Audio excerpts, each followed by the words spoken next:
सोचिए, अंतरिक्ष के उस अनंत और जमे हुए अंधेरे में एक ऐसा दैत्य छिपा है जिसका वजन हमारे पूरे सौरमंडल के बाकी सभी ग्रहों को एक साथ मिलाने के बाद भी 2.5 गुना ज्यादा है।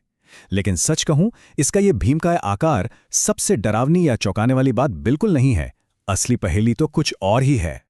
असली रहस्य है वो नामुमकिन सी रफ्तार जिस पर यह दानव लगातार घूमे जा रहा है, 28,000 मील प्रति घंटा। जरा इमेजिन करके देखिए, ये इतनी खौफनाक स्पीड है जो भौतिकी के हिसाब से किसी भी सामान्य दुनिया को चीरकर अंतरिक्ष में बिखेर सकती है।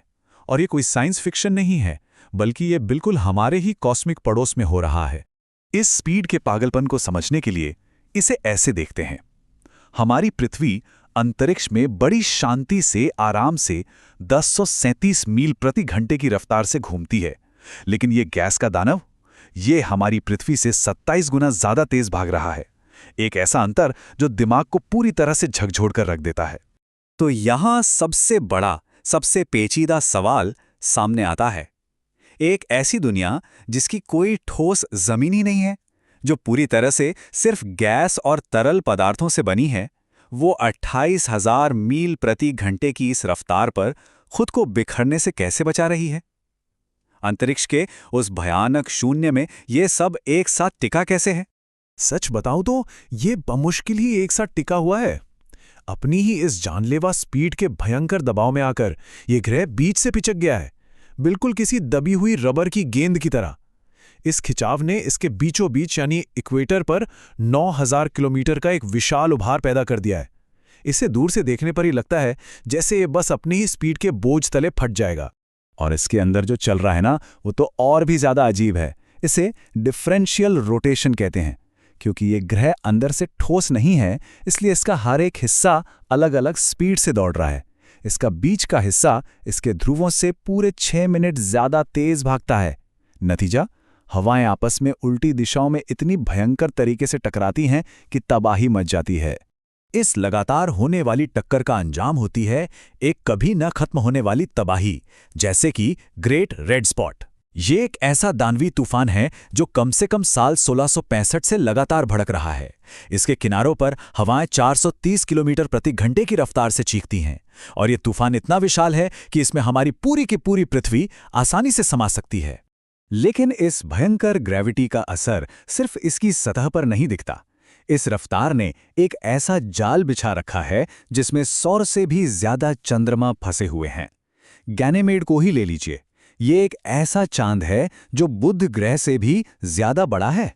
देखा जाए तो बृहस्पति अपने आप में एक पूरा का पूरा मिनी सोलर सिस्टम चला रहा है।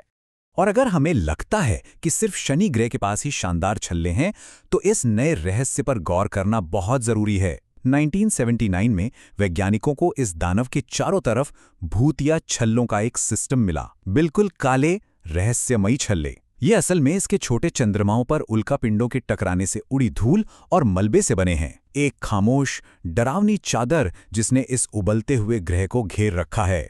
दशकों तक हमारी विज्ञान की किताबों में यही लिखा था कि इस पूरे हिंसक तूफान के एकदम बीचों बीच एक ठोस चट्टानी कोर है, एक शांत सा केंद्र।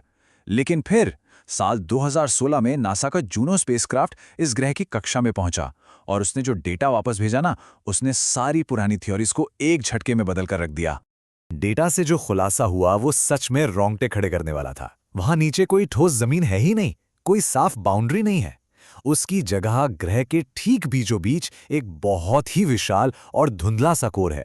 ये लिक्विड हाइड्रोजन और भारी तत्वों का एक उबलता हुआ खौफनाक सूप है जो ग्रह के आधे हिस्से तक फैला हुआ है।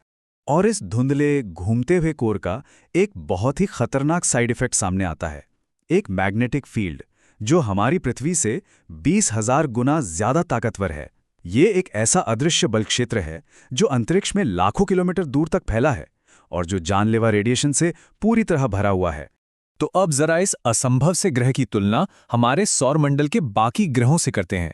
देखते हैं कि ये स्पीड की रेस में कहां खड़ा होता है, और एक बहुत ही अजीब सा उल्टा घूमने वाला रहस्य आखिर क्या है। बृहस्पति का एक पूरा दिन सिर्फ 9 घंटे और 55 मिनट में ही खत्म हो जाता है। गैस से बने इन दानवों के बीच मानो कोई रेस चल रही हो। शनि भी 22,000 मील प्रति घंटे की रफ्तार से इसके ठीक पीछे है, और नेपट्यून, वो भी 6000 मील प्रति घंटे की स्पीड से घूम रहा है, जहां पूरे सौरमंडल की सबसे खूंखार हवाएं चलती हैं। लेकिन जैसे ही हम इन गैस के गोलों से दूर जाते हैं, स्पीड एकदम से गिर जाती है। यूरेनस तो मानो अपनी करवट पे लेटा हुआ ही घूम रहा है। हमारी पृथ्वी और मंगल अपना एक चक्कर 24 घंटे के एक बहुत ही आरामदायक समय में पूरा करते हैं, और बुध ग्रह को तो एक बार घूमने में 58 दिन से भी ज्यादा का समय लग जाता है। लेकिन सबसे बड़ा दिमाग घुमा देने वाला विरोधाभास तो शुक्र ग्रह है। एक तरफ बृहस्पति है, एकदम स्पीड का दानव, और दूसरी तरफ शुक्र, जो अपना एक चक्कर पूरा करने में पृथ्वी के 243 दिन लगा देता है, वो भी उल्टी दिशा में घूमते हुए। यानी शुक्र का एक दिन उसके पूरे एक साल से भी ज्यादा लंबा होता है। सच में ये गति के बिल्कुल दो अलग अलग छोर हैं। इन सब को देखने के बाद अब वो एक आखिरी सवाल जो लगातार दिमाग को कुरेदता है, वो ये कि बृहस्पति इतनी भयानक और न रुकने वाली गति से आखिर क्यों घूमता है? अंतरिक्ष के सन्नाटे में इस दानव को ये अथाह ऊर्जा आखिर मिली कहां से? इसका जवाब छिपा है 4.5 अरब साल पीछे, समय की गहराइयों में। ये रफ्तार हमारे उस शुरुआती सौरमंडल का एक प्रेत है। जब गैस और धूल का वो विशाल बादल ढहकर बृहस्पति बना था, तो उसने ब्रह्मांड के उस शुरुआती एंगुलर मोमेंटम को अपने अंदर हमेशा के लिए कैद कर लिया। और क्योंकि इसके पास उस ऊर्जा को सोखने के लिए कोई ठोस सतह नहीं है, ये तब से लेकर आज तक उसी रफ्तार से बिना थके बस घूम रहा है। ये एक ऐसा सच है जो हमें हमारे वजूद पर सोचने को मजबूर कर देता है। बृहस्पति की तरफ देखना मतलब समय और स्पीड के एक ऐसे दानव को देखना है जो किसी का इंतजार नहीं करता। सोचिए, जब तक हम अपनी सुबह की दिनचर्या खत्म करके अपने काम पर पहुंचते हैं ना, तब तक इस विशाल गैस के गोले पर एक पूरा का पूरा दिन बीत चुका होता है। सूरज उगता है, भयानक तूफान आते हैं और सूरज ढल भी जाता है। ब्रह्मांड ऐसे ही अनगिनत रोंगटे खड़े कर देने वाले रहस्यों से भरा पड़ा है, जो आज भी खोजे जा रहे हैं। अगर इस कॉस्मिक मिस्ट्री ने आपके दिमाग के तार हिलाए हैं, तो लाइक और सब्सक्राइब जरूर कीजिएगा, ताकि ये सफर आगे भी जारी रहे। और कमेंट्स पे चर्चा करते हैं, सौर मंडल का कौन सा रहस्य हमें अगले विश्लेषण में डिकोड करना चाहिए। तब तक के लिए ब्रह्मांड की इस असीम दुनिया की खोज जारी रहनी चाहिए।